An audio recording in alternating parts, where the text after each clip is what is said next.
ሰላም እንዴት ናችሁልኝ? ዛሬ ደግሞ ቀበሮና አውራ ዶሮ የሚለውን ተረት እነግራችኋለሁ። በአንድ ወቅት ነው አሉ ቀበሮ በብልጠትና በተንኮል የሚታወቅበት ጊዜ ነበር። ቀበሮ በጎችንና ፍየሎችን በማታለል ይታወቅ ነበር።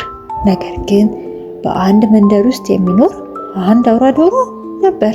እናም አውራ ዶሮ ቀበሮን በፍጹም የማያምነውና ሁል ጊዜ ጥንቃቄ የሚያደርግ ነበረ። እናም አንድ ቀን ቀበሮ የዶሮውን አለማመንና ጥንቃቄውን አይቶ እንዲህ ሲል አሰበ። ይህን ዶሮ በብልጠት ካላሳመንኩት በቀር ሊያመልጠኝ ይችላል ሲል አሰበ። እናም ቀበሮ ወደ አውራ ዶሮ ቤት ቀረበና ጣፋጭ በሆነ ድምፅ እንዲህ ሲል አዋራው። ሰላም ወዳጄ አውራ ዶሮ፣ የድሮውን ጠብ ትተን አሁን ሰላም መጥቷል።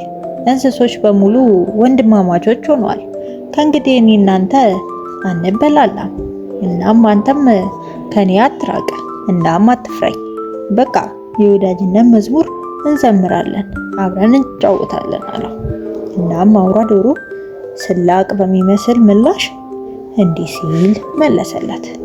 ይህ በእርግጥ ታላቅ ዜና ነው። ለሁሉም እንስሳት መካከል ሰላም መጥቷል ብለህ አስገራሚ ወሬ ነግረኸኛል። ነገር ግን እባክህ ትንሽ ቆይ አለና ወደ ሰማይ አይኖቹን አፈጠጠ። እናም አያ ቀበሮ ግራ ተጋብቶ እንዲህ ሲል ጠየቀው።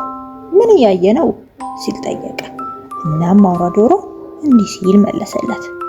ወደዚህ በጣም በፍጥነት እየመጡ ያሉ ሁለት ውሾች እያየው ነው። እነሱም ይህን ታላቅ የሰላም ዜና እንደሰሙ አስባለሁ። እኔም ጮክ ብዬ ስዘምርላችሁ እነሱም ካንተ ጋር ለመቀላቀል እየሮጡ የመጡ ይመስለኛል። ይህን የሰማው ቀበሮ ውሾቹ የሚለውን ቃል እንደሰማ ወዲያውኑ ፊቱ ተለወጠ። እናም ስለ ሰላም የተናገረውን ሁሉ ረሳና ጅራቱን ቆልፎ በከፍተኛ ፍጥነት መሮጥ ጀመረ። እናም አውራ ዶሮ ከጓሮው ላይ ሆኖ እንዲህ ሲል ጠየቀው። እንዲህ ሲል ጮኸ። አያ ቀበሮ ወዴት ነው የምትሮጠው? ሰላም መጥቷል አይደል? ውሾቹ እንኳን ወንድሞችህ ናቸውና አትፍራቸው አለው። እናም ቀበሮ ሳይቆም ከሩቅ በኩል እየጮኸ ሰላሙ ወሬ ምናልባት ወደ እነዚያ ውሾች አልደረሰም ይሆናል። እኔ በመጀመሪያ ሰላም መጥቷል ብዬ የማላምንባቸውን ሰዎች ለማስረዳት ቸኩያለሁ አለ ይባላል።